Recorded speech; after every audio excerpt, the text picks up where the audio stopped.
fuula daawwattootaaf dhaggeeffattoota keenyaa kun miidiyaa keessan gingilchaa. Gingilchaan torban hin qabannee isiniif dhiyaannu kan torbee kana qabatee kan isiniif dhiyaate joornaaltichi keessan qabaleen keessan Habtaamuu Lamuuti. Kanneen sagantaa keenyaaf haaraa taatan toora YouTube'itti nu daawwattan YouTube chaanaalii keenya subscribe godhaa. Sagantaa keenyaaf yaada yoo qabaattan nuuf barreessaa.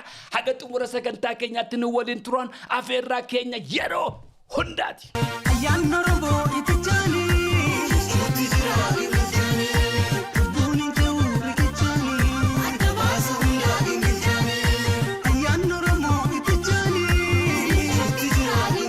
Daawwattoota dhaggeeffattoota keenya sagantaa gingilchaa torbee kana fudhadhee dhufe egaa gingilchaan torban kana baay'eedha. Eessaan jalqaba eessatti akkan xumuru hin beeku. Haa ta'u garuu gingilchaa guyyaa irraa fudhadhee dhufe totoon darbin dura gingilchaa torban darbe isiniif qabadhee dhiyaadhe waa'ee kaaree 10,000 irra. Kaaree 10,000 akkam nagaa keetii. Deebi'aan torban darbe obboleessa keenyaaf laadheef namoota baay'eetu biyya keessaas biyya ambaatis na jajjabeessaa turtan ulfaadhaa baay'ee galatooma waan tokkoon baradhe dur gaafa biyya faranjii turre waggaa 20 olin jiraadhe yeroo baay'ee deddeebi'ee waa'ee biyya faranjii sitti meera waan baay'ee keessa dabarre baay'ee wal arrabsaa turre baay'ee wal alagoomsaa turre keessumatti immoo namoota biyya isaanii keessatti dhufanii investii godhan namoota dhufanii biyya isaa keessatti mana ijaaratan namoota biyya isaanii keessatti dhufanii mana bitatanii baay'ee alagoomsaa turre akka alagaatti ilaalla akka bitamtuutti ilaalla dhagaatti guura hin xiqqeessina kanaaf namni biyya isaa keessatti dhufee investiin godhu biyya isaa keessatti dhufee namni mana bitatu mana in ijaarratu sababiin isaa gaafa achol deebi'u dhagaatutti guurama in arrabsama namni karaa san ba'u nagaa san gaafatu kun bitamtuudha kun alagaa manaan bitam kaaree 500 kaaree 5,000 kaaree akkas jennee maqaa wal xureessaa baan har'a jaarraan sun awwaalameera warra siyaasaa sirriitti na dhaggeeffadhaa. Har'a sun awwaalamee jira. Sababiin isaa immoo maaliif awwaalame? Kan Oromiyaas, Itoophiyaas, Finfinnees, Baankiis, Taankiis bulchuu ijoollee abbaa gadaati. Biyya ofii keessatti investii gochuun, biyya ofii keessatti mana ijaarrachuun, biyya ofii keessatti mana bitachuun har'a nama na lagoomsu. Warri ammayyuu siyaasa dulloomaa tortoraa kanaan daldaluu barbaadan abdii kutadha. Oromoon kana awwaaleera. Diyaaspooraan sana awwaaleera. Jaarraa sana bira dabarree jira. Nuti akka fincaan gaalaa dudduubatti fuulduratti deemna. Kanaaf obboloonni kiyya biyya faranjii keessa jiraattan, biyya arabaa keessa jiraattan, biyya barbaadan jiraadha. Waggaa heddaaf qitanii, lafa qulqulleessitanii, taaksii ooftanii, ijoollee faranjii barsiistanii, ijoollee faranjii ooftanii, waarshaa adda addaa keessa hojjettanii, bakka barbaadanii hojjedha. Biyya barbaadan jiraadha. Jaarraan sun waan darbeef biyya keessan keessatti kottaa investii godha. Biyya keessan keessatti mana bitadha. Biyya keessan keessatti abbaa dachii ta'a. Biyya keessan keessatti abbaa manaa ta'a. Biyya keessan keessatti abbaa qabeenyaa ta'a. Har'a sababiitu Oromoo taateef kan si fuuldura dhaabbatu hin jiru. Yoo si gargaaru ta'e malee. Yeroo gara biyya abbaa keessatti dhuftanii investii gootan, yeroo biyya abbaa keessatti dhuftanii mana bitachuu barbaadan, mana ijaarrachuu barbaadan, waan hundumtuun balbala banee kaarpeetii diimaan afamee isin eega jechuu koo miti. Rakkoon xixiqqoon jiraachuu danda'a. Garuu rakkoon akka sabaatti isin irra ga'u hin jiru. Har'a obboloota keessantu biyya kana geggeessaa jira. Har'a obboloota keessantu biyya kana bulchaa jira. Kanaafi carraa har'a argattan kanatti itti fayyadama. Olola sooshaal miidiyaa irraa, olola feesbuukii irraa dhaggeeffattanii ijoollee keessanis ofii keessanis hin yoomsina. Kottaa hojjedhaa biyya abbaa keessanitti. Aangoo siyaasaa qabaachuu duwwaan gatii hin qabu. Yoo diinagdee biratti qabaanne aangoo siyaasaa qabnu kan immoo tikfanna. Baratuu gingilchaa. Baratuu gingilchaa. Baratuu gingilchaa. Daawwattootaaf dhaggeeffattoota keenyaa sagantaa gingilchaa guyyaa irraa fudhadhee dhufeera. Gingilchaa guyyaa irraa fudhadhee dhufe tokkoffaarratti wanti waliin ilaallu kabajamoo pirezidaantii mootummaa naannoo Oromiyaa duraanii obbo Hassan Ali nagaan isiniif haa ta'u. Bara isaan pirezidaantii turani an dargaggeessan ture Dr. Nagaasoo Gidaadaa obbo Abbaa Duulaafaa kana televiziiniidhaan gaafa waa'ee isaanii ilaalluu fi siyaasi jabana sana waa'ee isaanii nu barsiisu akkuma seexanaatti ilaalla turre warra OPDO. Erga isaan gara biyyaatti galanii baatii 3-4 lakkoofsise kana guyyaa 2-3 carraa obbo Asanii wajjin ooluu argadheera. Waan baay'een irraa baradhe. Waan baay'een hubadhe. Namni akkuma walitti siqee wajjin haasee wal hubachaa deema. Ijoollummaadhaan jibbiinsi jabana sana na keessa ture. Na keessa haqame.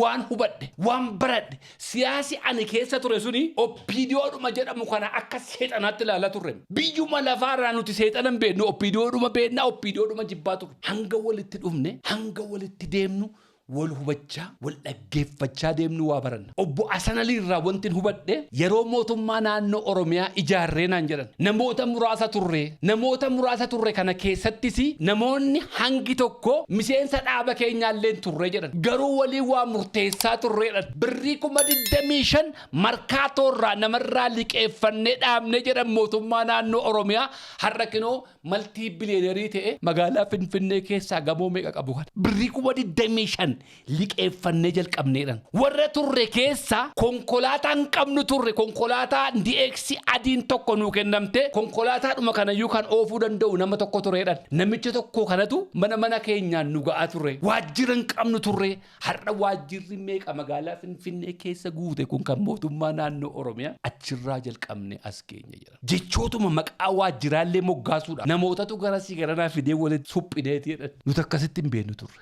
akka waan isaan biyya gurguratanii akka waan isaan Oromiyaa gurguratanii akka waan isaan Oromoo gurguratanii maqaan isaanii nutti himamaa ture rakkoo hundaa sana keessa darbanii har'a as ga'anii obbo Asan Alii erga mootummaa jabana sana waliin turan keessaas ba'anii biyya ambaatti kolugoltummaa gaafatanii guyyaa tokko gadi ba'anii hanga gara biyyaatti deebi'an dubbatanii hin beekan guyyaa tokko haasa'anii hin beekan miidiyaa baay'eetu isaan gaafata ture akka isaan itti biyyarraa ba'anis haala gaariin turre garuu biyyarraa baqatanii biyya ambaa turan dubbatanii hin beekan maaliif hin dubbanneen jedhan ijoollee ani guddiseen deebi'ee komadhaanaan jedhan ijoolleen aangoorra jirtu ijoolleen baay'eensaa warra ani barsiise warra ani qare akkamittan deebi'ee waan guddise kana komadha ana adurree miti ilmoo koo nyaadhu naan jedhan umurii nuuf dheeradha obbo Asan Alii erga gara biyyaatti galanii abbootiin qabeenyaa Oromoo ulfina argadha kabajaa itti hortanii obbo Asan Alii qeesaarra ari'atamee biyya ambaa keessa ture pirezidaantii mootummaa naannoo Oromiyaa turan bara gara biyya abbaa isaaniitti gaafa deebi'an bakka itti galan hin qaban turan hoteela qubatan mootummaan naannoo Oromiyaa galatooma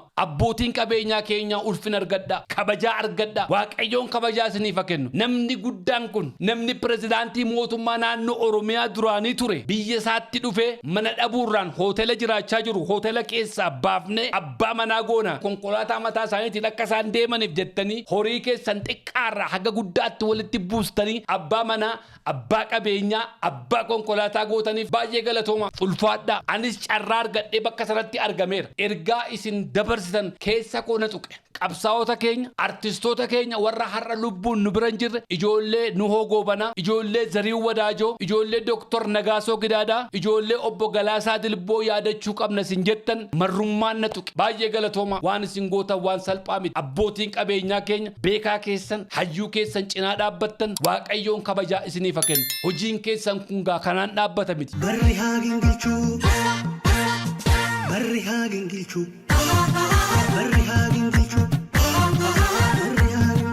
daawwattootaaf dhaggeeffattoota keenyaa sagantaa gingilchaa guyyaa irraa fudhadhee dhufee lammaffaarratti wanti waliin ilaallu eebba kitaabaati saandee kana Skylight Hotelitti gaggeeffame eebbi kitaabaa kabajamaa keenya obbo Leencoo Lataa jireenya qabsoo jedhu Zufaan Urgaatiin barreeffame eebbifamee jira bakka maatiin isaanii argamanitti haati warraa isaanii Profeesar Kuyee Kumsaa intalli isaanii Hurriyaa Goolii Rooba obboleessi isaanii obbo Abbaa Caalaa soddaan isaanii obbo Yohaannis Ameerikaa irraa dhufanii kitaabni isaanii eebbifamee jira kitaabicha dubbisuu hin jalqabne ani peejii dhuma isaa dhumaa kanan dubbisee 477 dha kitaaba baay'ee bareedaadha warri dubbisanii nu himaa jiru egaa kana waggaa tokko sanarraa fudhachuu danda'a boleen coolataa naa mallatteessaniiru numan dubbisa boleen coolataa baay'ee waanan jaalladhuu fi haasaan isaanis interviewun isaanis hojiin isaanis waan baay'ee natti toluu fi kitaaba isaanii akkuma ta'e numan dubbisa ani yeroo baay'ee interview dhuman dhaggeeffadha malee kitaaba dubbisuutti zeeroodha dhiiba manaa godha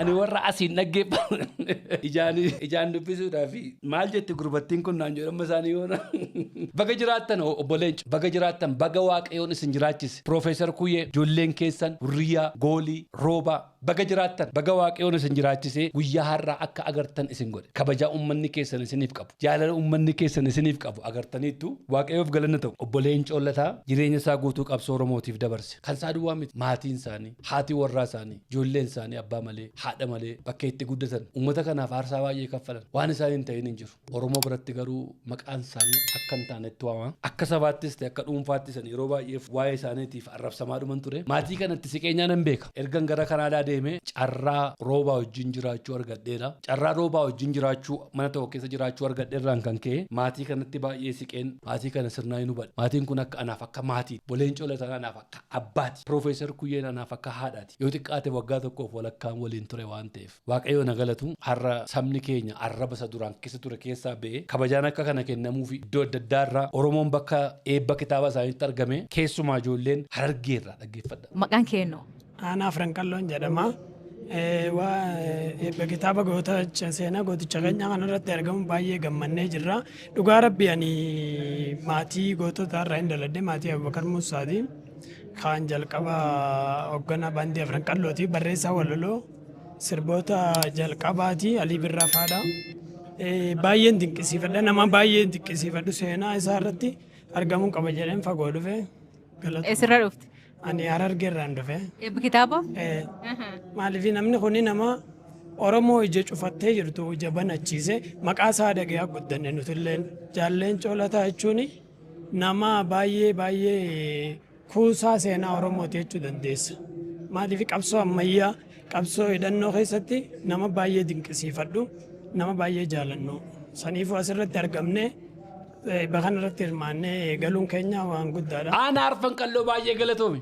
Aanaa Arfanqalloo dargaggeessa maatii qabsaa'otaa keessaati. Maatii Abubakar Muusaati. Nama walaloo afaan Oromootiin Dr. Alii Birraafaatiif barreessaa ture. Maatii kana keessaa waan hin ba'eefi hayyuu keenya gooticha keenyaaf kabajaa waan hin qabuuf jedha. Harargeerraa ba'ee magaalaa Finfinnee eebba kitaabaatiif dhufe. Dargaggeessi kun maatii qabsaa'aa maatii hayyuu waan ta'eef hayyuudhaaf kabajaa isaaf malu kennuufitu Harargeerraa magaalaa Finfinnee dhufe. Obboleen Coollataa nama Oromoorraa ija baneedhe. Jabana dukkanaa sana keessa nama baratee barumsa isaa dhiisee maatii isaa dhiisee qabsoo bilisummaa Oromootiif daggalatti gale waan ta'eef ani har'a obboleen Coollataatiif kabajaa kennuufin Harargeerraa ba'ee dhufeedha. Ulfina isaa kennuufin achirraa ba'ee dhufeedha. Onnee akkasii ilaala. Onnee ijoollee Harargee warra waan hojjetan beekan warra waan deeggaran beekan Harargeerraa ba'ee eebba kitaabaatiif magaalaa Finfinnee dhufe. Ulfina hayyuu isaatiif kennuuf jecha Harargeerraa ba'ee as magaalaa Finfinnee dhufe. Ati inni uummata kanaafin qabsaa'a jettu. Ati inni uummata kanaafin artii guddisa jettu. Ati inni uummata kanaafin wangeela barsiisa jettu. Meeqan keessattuu boolee keessa jiraate sagantaa kanarraa qooda fudhachuu dadhabe. Manichi hirruun ture namni guutuudha. Namoota baay'ee qooda irratti fudhate. Namooti baay'een irraa haftan garuu dargaggeessa kanarraa waa baradha. Dargaggeessa kanarraa waa hubadha. Kiiloomeetirii meeqa deemee dhufe? Siyaasa inni ordofu kan biraa ta'uu danda'a. Bakki inni itti dhalates kan biraa kan obboleen Coos kan biraa. Amantiinsaas kan biraa kan obboleen Coos kan biraa ta'uu danda'a. Garuu lafa dheeraa kana deemee dhufe. Nama waggaa 50 qabsoo bilisummaa Oromoo keessatti dabarse. Maatiinsa aarsaatti kaffale. Haati warraasaa waggaa 10 hidhamteef. Ijoolleen haadhaaf abbaa malee guddatteef. Kabajaa laattee fi dhuftee achitti argamte.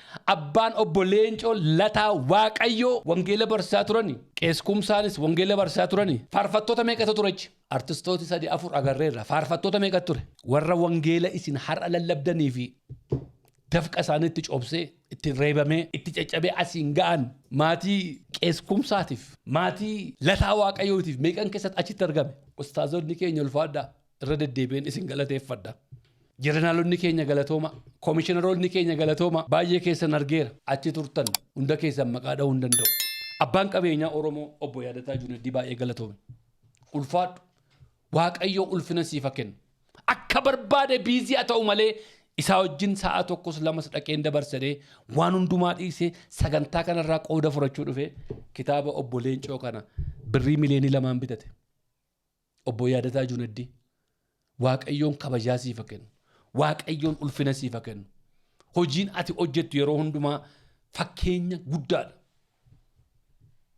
Ulfaadhu abbaa birraa kofii warri isaa wajjin jirtan hundi keessan galatooma. Hayyuu kana cinaa dhaabbattaniif galatooma. Obboleen Coolataa cinaa dhaabbachuu jechuun qabsoo bilisummaa Oromoo cinaa dhaabbachuu. obboleen coolataa keessatti qabsoo bilisummaa Oromoo agarra. Maqaan isaanii akka barbaadeen ka'uu danda'a. Maqaan isaanii akka barbaadeen xuraa'uu danda'a. Obboleen coolataa hayyuudha. Obboleen coolataa qabsaadha.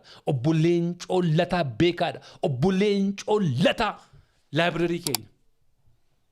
Warra isa cinaa dhaabbattan, warra sagantaa kanarraa qooda fudhattan, Waaqayyoon kabajaa isiniif haa kennu.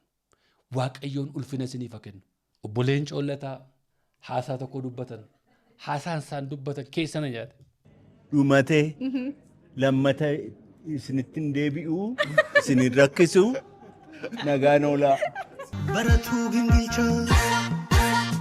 Baratuu gingilchaa. Baratuu gingilchaa. Daawwattootaaf dhaggeeffattoota keenya sagantaa gingilchaa guyyaa irraa furannee dhufne asuma irratti goolabnee jirra. Torban sagantaa biraa nama wal deebinutti nagaa Waaqayyoon nuuf jiraadhaa.